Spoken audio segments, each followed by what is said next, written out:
What's up, y'all? This is Hussein Nasser from IGeometry, and we are back, baby. We are back. Yeah, it's been almost what, five months since my real look recording. I posted a channel update around 3 months ago when I was in Abu Dhabi transition. You guys know what happened to the channel. Meanwhile, you know the updates. You know where am I basically. I am finally. So I'm gonna talk about the return. So finally, I am in the United States. Joined Israel. Now I am in Redlands, California. 17 hours plane away from home. Yeah. So yeah, me and my wife, we finally settled in, and I just got the Mac yesterday. Yeah, I think 2 days ago. So now I can record cool stuff because I tried with the Windows and I need like 5 piece of software just to record a screen, you know, screen recording. That's really insane. I mean, with the Mac, it's just 2 clicks and you're done. So yeah, where you can see the mouse. This is our new logo. This is just for the new series. The logo will remain the same. This guy has just glasses on it. So this is the add-in series. So yeah, so just briefly, I was in Abu Dhabi for 2 months working on a project there for Israel, and then I joined the team here, core team in Redlands. It's been fun. So finally got some time to do some recording for you guys. So I've been thinking of what to discuss mainly, and I thought that we're gonna continue with desktop development, and since you guys really liked what we did with the first series, extending arc objects, so I thought I'm gonna extend this series to another thing to talk about add-ins. So we're gonna talk about all this now.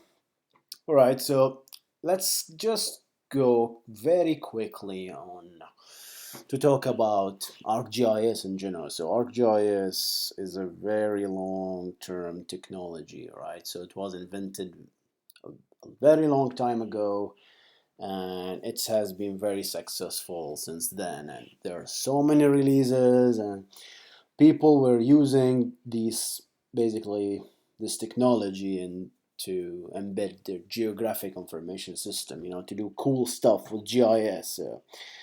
So one of the product of ArcGIS is ArcGIS for desktop, and desktop is basically a desktop application. So you install it on Windows, and it's a client, so it consumes a geodatabase, a database, and this database can lay on a server or on the web, or you know. So what we are going to do in this series, this product, this ArcGIS desktop, or we call it ArcMap.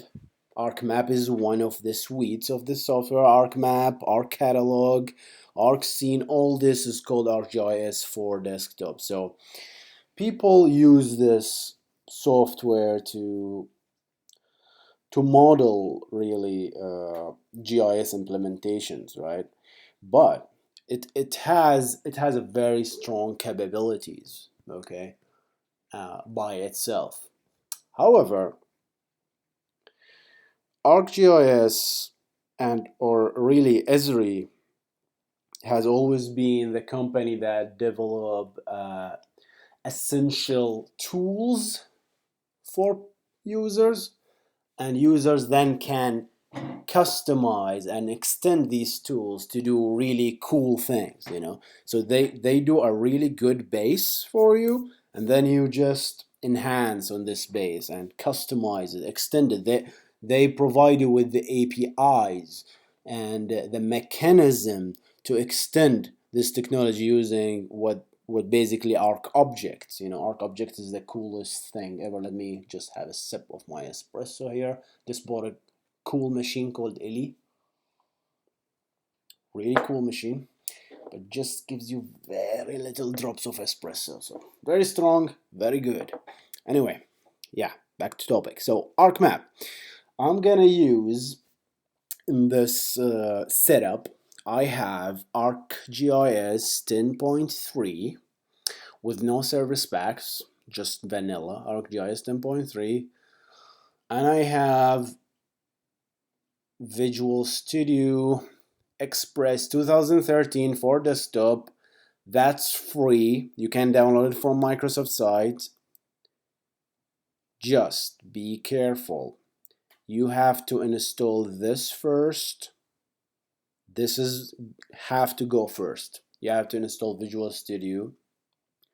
All right, Visual Studio Express, and then, by the way, you can use Visual Studio Professional. I just don't have it. My MSDN does not, basically, I'm not authorized to use Professional. I just only have the Express, you know. But I have a Windows. By the way, this is Windows 8.1. I hate the start menu for, they removed the start menu for the Windows 8 since Windows 8, so I really hate it. So I just installed this classic shell which just brings it back, you know. So this is not Windows 7, this is Windows 8.1. So let me show you the setup. I know, guys, this might be a little boring.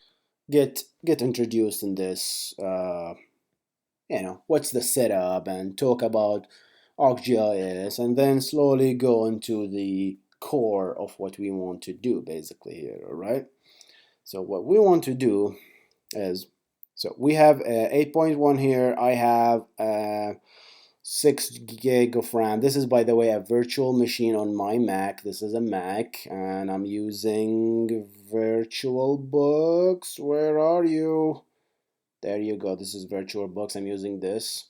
All right, and I just installed the ISO file, and it's very easy, you know. So, and then to do customization, you have to have Visual Studio, then you install ArcGIS for desktop, and then you have to install arcobjects SDK for .NET.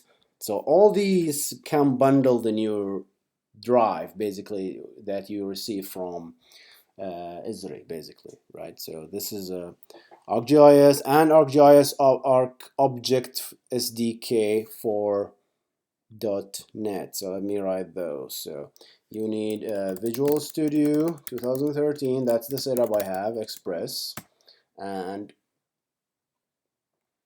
you need ArcGIS for desktop 10.3. And to install that, you need to enable Framework 3.5 that you enabled from the features. And then you installed ArcObjects SDK for .NET. Again, that have to be 10.3. So these two comes with your installation CD mainly, right? So that's my setup, okay? So, and then you license it. You can easily get a license ArcGIS for desktop for 60 days free from when you register on Esri.com. That's really easy. You can get a 60 days trial, so you just activate it from the ArcGIS administrator, and boom, you're ready. So now that we discussed this, we discussed ArcGIS desktop in general, as we said, right? So what I'm doing, okay. So we discussed ArcGIS as a core technology, and then we discussed the setup, and then the customizations. So let's talk about customizations. Why would someone want to customize ArcGIS? So let's open ArcMap for fun. So this is ArcGIS 10.3. This is the first time I started, so bear with me if there's any dialogues that hasn't been initialized. So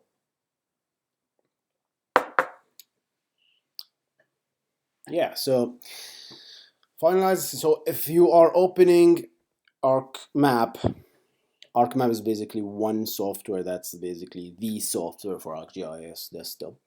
So if you're opening it for the first time, you're gonna get this. So just say, do not show me this dialog, and just say cancel, right? So this is ArcMap, right? This is what we will be working with. But ArcMap is not ArcGIS for desktop. It is part of it, basically, okay? ArcCatalog is another software. Let's open that. So ArcCatalog is another piece of software that allows you to manage your connections to the geodatabases and your ArcGIS servers, if you have any connection to those, and hosted services and all this, and any local personal geodatabase. And we're gonna make those, okay, we're gonna work with those too. Now this is like the built-in out of the box software, so you can, I don't know if we can do this. Let's do a new base map. I have internet connected here, so we can add a base map. Can we? No, I guess not. Can we add a base map here? Yeah, forgot how to do it. Anyway, you can add base map from ArcGIS Online if you are signed in, I think. But I'm not signed in, so I cannot do that. We're gonna do this in the next episode. But let's do that. Oh yeah, we can do that. How about that? So you go File, Add Data, Add Base Map. So let's just add the topographic. So these are a list of services that are hosted by Esri on their servers. So they are free to consume. Free to consume, not to distribute, of course. All right, so this is a sample. I just added a layer, and you can zoom into, now we are in America, we can zoom into here. So let's see. So to zoom in, why I cannot zoom in? These are the tools to zoom in. Yeah, so let's go to California. This is where we are basically. So yeah. So this is a service that is consumed by, we are, as a client, as ArcMap, we are consuming this service from the Esri servers, right? So we will reach a point in this series where we build our own services. We're gonna make our own data. Now, this is one layer, right? We can add layers to this and work with this insane geographically, system, so we can add mash up layers here and do so many things. So this is what people starve on. This is what people really like to work on, right? So they like to work with all this kind of software, all these kind of tools, all these. There is a lot of tools here, Arc Toolbox. I'm gonna go through them hopefully. So this package, this COTS, commercial out of the box, system, comes with its own tools. So what we are doing here in IGeometry, we are customizing ArcMap and hopefully ArcCatalog to do more cool things that it currently doesn't out of the box. You get my idea? So this is what we are doing. We're customizing. We're extending the capabilities of this piece of software, And to do that, there are many methods, So this extending ArcMap to do more things, we can use two methods. One method,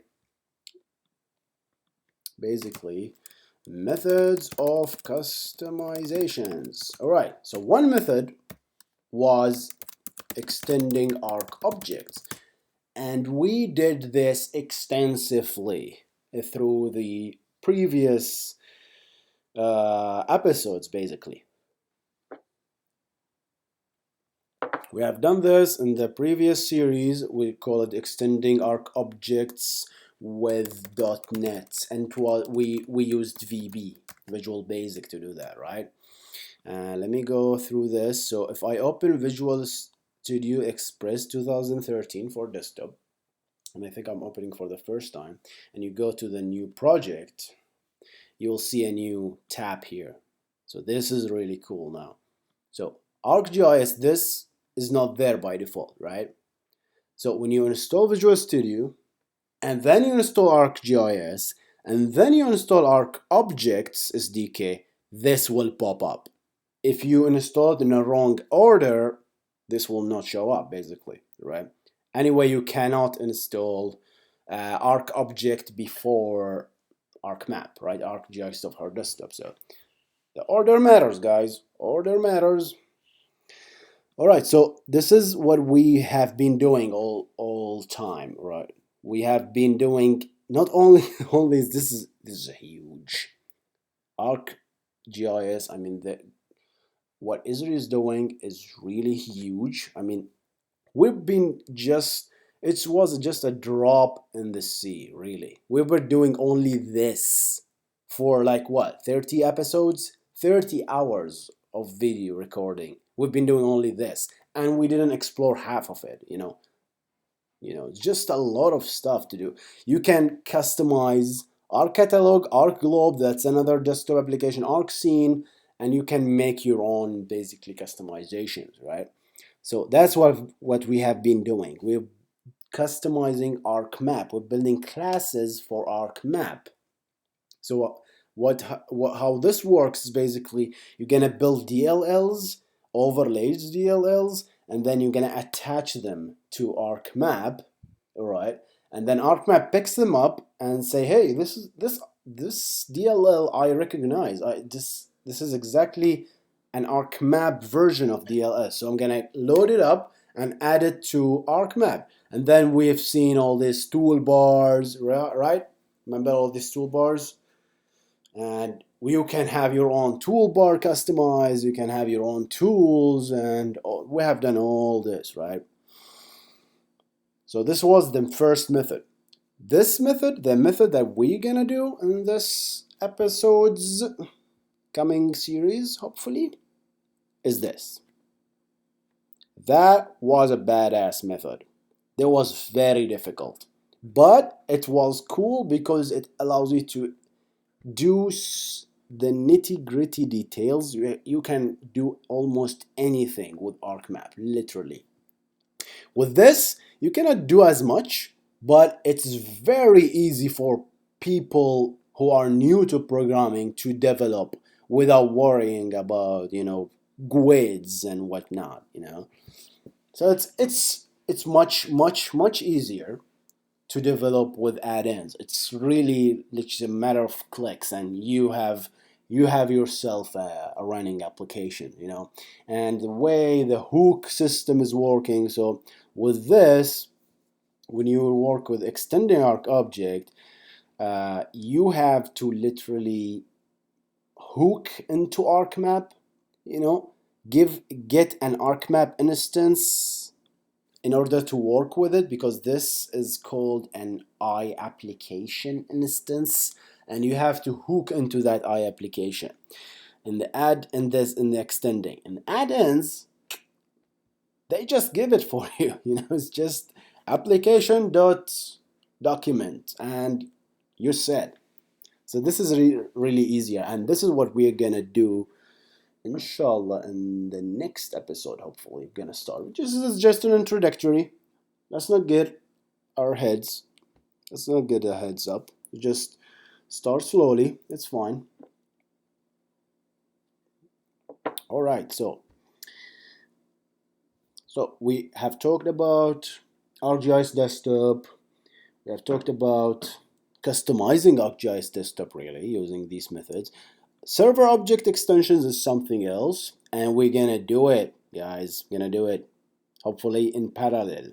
This is, well, if you're interested. So this is server object extension, or SOE, if you heard about it. So This is a way to write Arc object code to customize ArcGIS for server. To write customizations for servers. So let's say you don't want to write applications on top of this software. You don't want to write code on top of, you don't want people to have ArcMap in order to consume your logic that you wrote, right? Let's say you wrote an application or a piece of tool that basically lists all cities that have a population of more than 50,000 people, right? Something like that. So this kind of logic is a customized logic, right? And you can write a tool that does that. You click on it and just selects those. You want this to be returned as a service, as a URL, as something that everybody can just click on and just consume, right? With a browser, with HTTP, with a protocol that everybody understands. So the people have been starving to do something that is universal. And HTTP, the person who invented HTTP is the genius who did it. Still, it's not a perfect protocol, but it works, right? So people have been using it ever since. It's everywhere. It's in your mobile devices. It's in your browser. They have fridges that connect to the web now. So yeah. So that's the future right there. So yeah, services. We're gonna talk about them, right? So the second method we said what? Add-ins. And because you guys are very naggy, I'm gonna use C# for this series. All right, I'm not that good in C#. Right, I haven't wrote C# since 2007. I've been using VB all the time. All right, so I've been using VB. So this series I'm gonna use C# for you because apparently everybody uses C#. Nobody uses VB. So I was that like weird person who I felt like this weird person who only uses VB. So I say, okay, guys, I'm gonna use C# and I had good practicing. The project I work in Abu Dhabi was purely on C#, and we computer scientists are really no big deal with programming languages. We can pick it up easily. Anyone who studied or basically took a subject and love it, basically, in computer science, will understand that programming languages are the simplest thing to learn, literally. And excuse me. So it's just that you just work with it. If you have something to work with, then you can learn the language. If you want, just say, "Hey, I want to learn C#." It's gonna be weird to learn a language without a purpose. You get my point. You can learn any language, but you have to have a purpose behind it. Once you have a purpose, once you have a goal, and this is like a general life as advice, really. Once you have a purpose in anything, you can basically make it. You can do whatever you want once you have a purpose. If you have if you want to learn C#, but if you want to develop an application, but you want to use C#, you will learn C# because this is the way to do it, right? This is one way to do it. Okay, if you are comfortable with VB, you can go VB definitely, but C#, VB, Java, all the same. It's really not much of a performance difference unless you're using C++, of course, since the whole thing here is built on top of C++. So there's a bit of COM, right? Component object model. So component object model talks to itself, so it's a bit faster. All right, so okay, so next, what do we do? So we're gonna discuss now the topic of our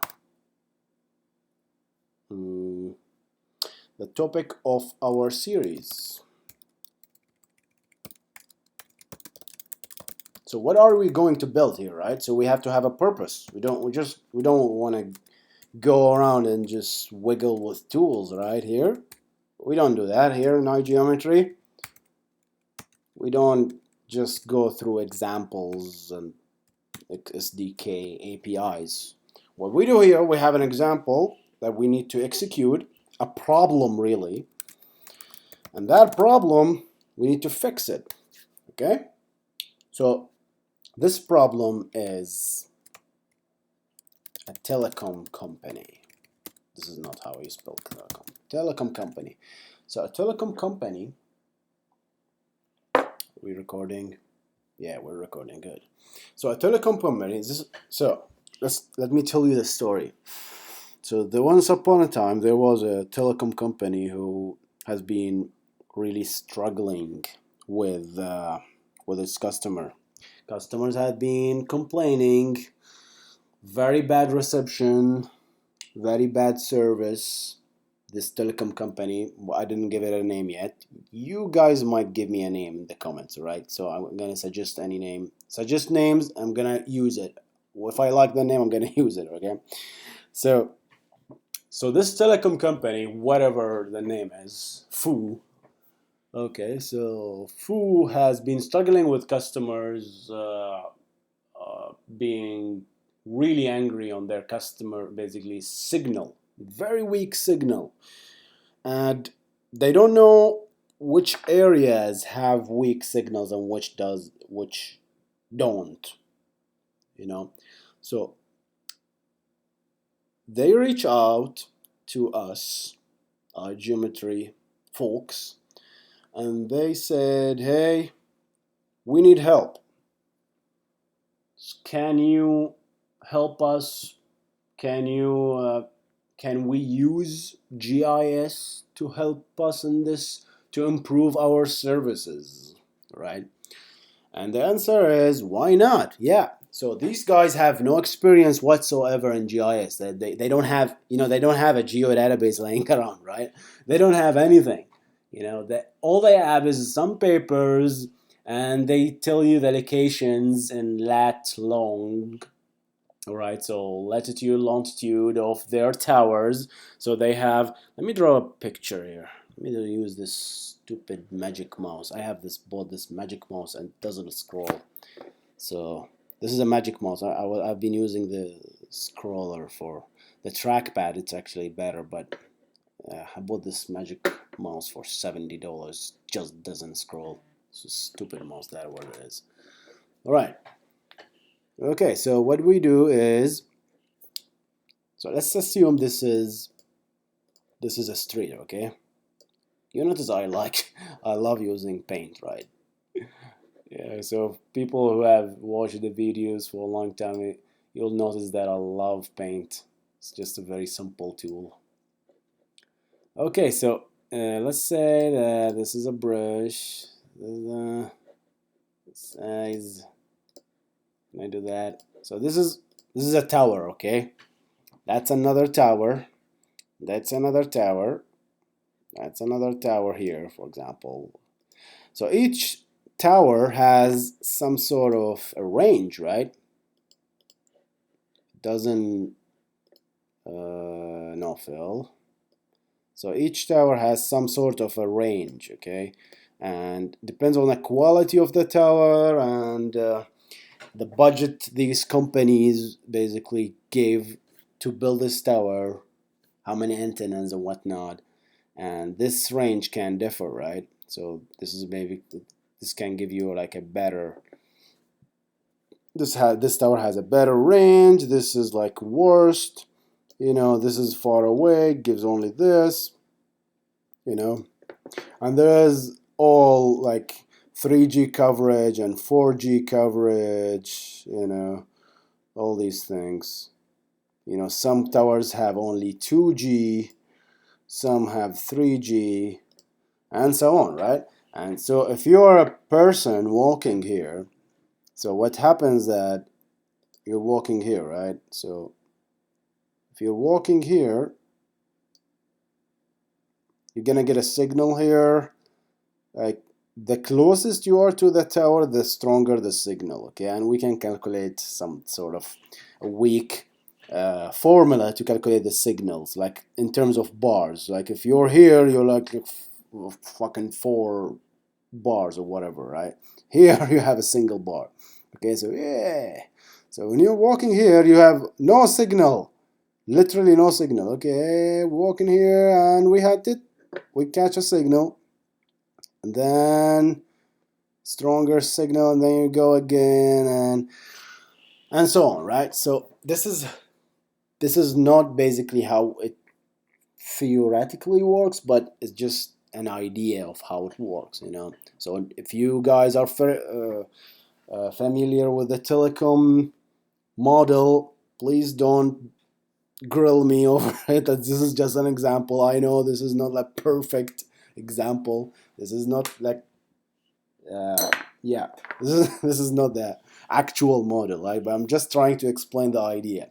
So these guys have these locations and they have the strength of these, but they don't know how to utilize these information, this data, and to build something cool, right? So we're gonna help them do that.